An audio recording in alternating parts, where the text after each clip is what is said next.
Gaurkoan Gordaiura gerturatu gara eta gurekin, kameraren aurrean, Xabier Kerexeta dugu gurekin, bera bildumetako eta museoetako atal burua da, eta bertara gerturatu gara, pixka bat Gordaiaren unibertso honen barnean murgiltzeko eta bertan zertan ari diren ezagutzeko. Beraz, lehenik eta behin, urte hurren bat hartuko dugu abiapuntu gisa, Xabier, izan ere, orain dela hamarkada bat, Gordailua Eusko Jaurlaritzako Gipuzkoako ondasun arkeologikoen eta paleontologikoen gordailu gisa finkatu zen. Imaginatzen dut, zerbait garrantzitsua izango zela hau, ez?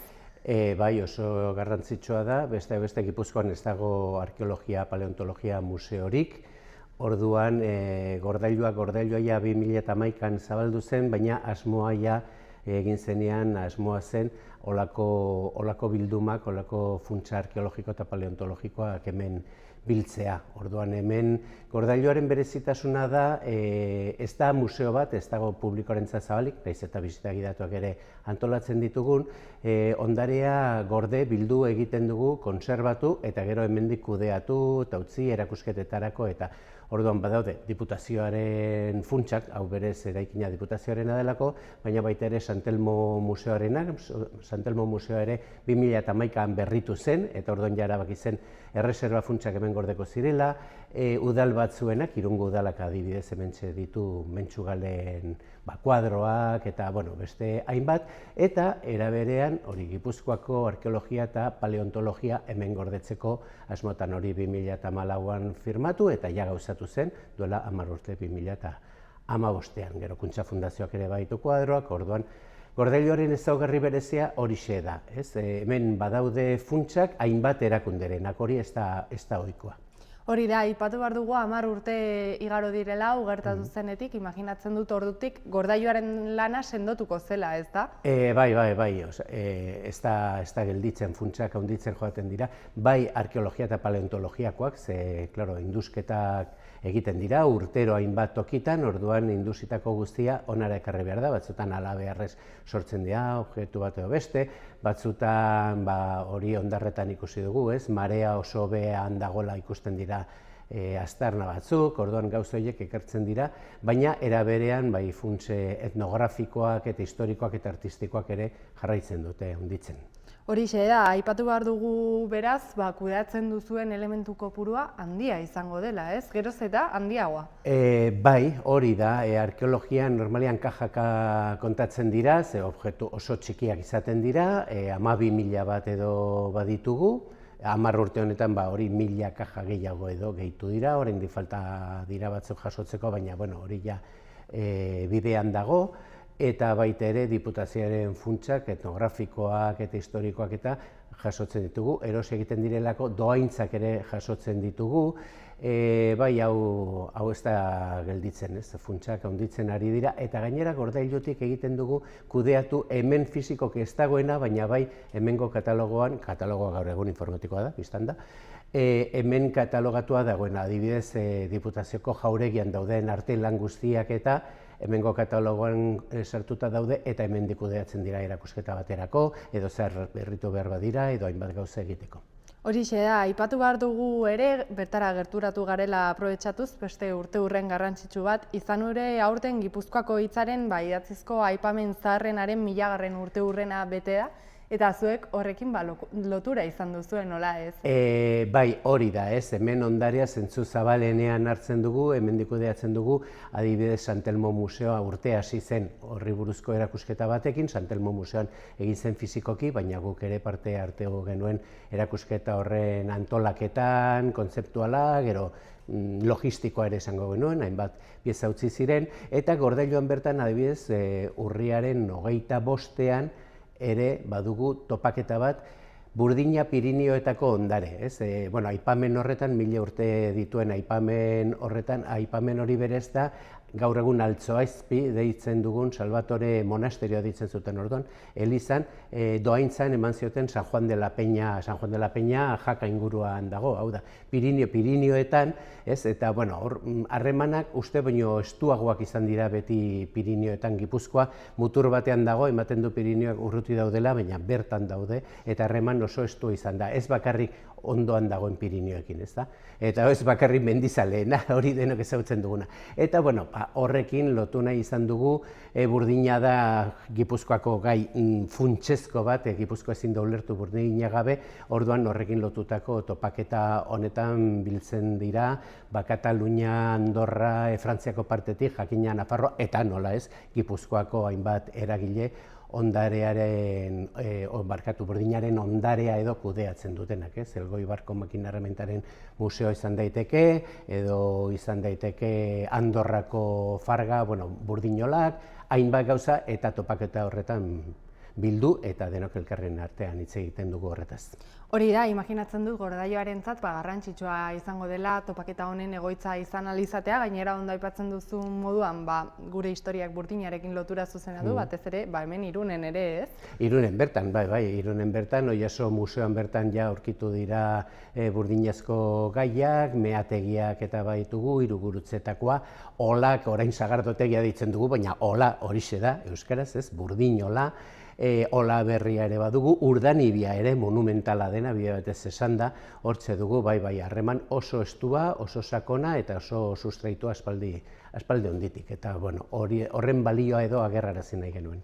Horixe da, azken finean ikusten dugu Gordailuaren lana funtsezkoa dela gure sustraiekiko lotura hori mantentzeko, ez? Beraz, ardura handia izango da hori mantentzea. Bai, ardura handia da, batetikan, eta aspaldiko gauza denean nahiko garbi ikusten dugun, ez? Zer den ondare hori, baina gaur egungo ondarea ere, zer izango den ondare hemendik aurrera, hori da benetako erronka.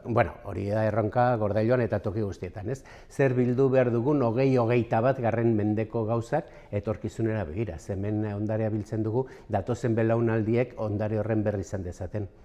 Galdetu behar nizun, zer izan den azken aldian Gordailura batu den pieza garrantzitsu edo aipagarriren bat, horrela nabarmendu daitekena, nahiz eta imaginatzen dudan, denak garrantzitsuak izango direla. Bai, ez da erraza, ez?